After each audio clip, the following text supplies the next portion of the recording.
Can you update receiver information on Western Union? The short answer is it depends. As of November 2024, Western Union primarily allows edits to receiver information before you finalize the money transfer. Once the transaction is processed and payment is made, your options become very limited. To understand why, consider Western Union's need to prevent fraud and comply with anti-money laundering and know your customer regulations. Changes after a transfer is initiated can raise red flags. However, Western Union has improved its user interface. The app and website feature real-time validation for receiver details during the setup process.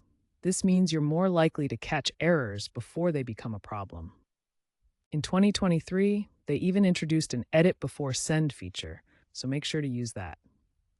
If you need to make a change after sending, your only option may be to cancel the transaction and resend it with the correct information.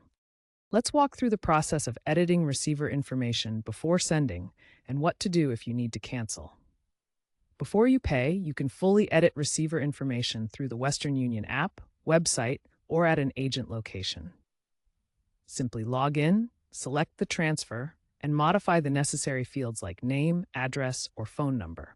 Always double-check this information before confirming. If you discover an error after payment, but before the receiver picks up the funds, you'll need to cancel the transfer. You can do this through the app, website, or by contacting customer service at 1-800-325-6000 in the US. Have your money transfer control number, MTCN, ready. Keep in mind, cancellations can take 1 to 3 business days for a refund, and fees may apply. Unfortunately, if the receiver has already picked up the funds, you cannot make any changes, and the funds would need to be resent.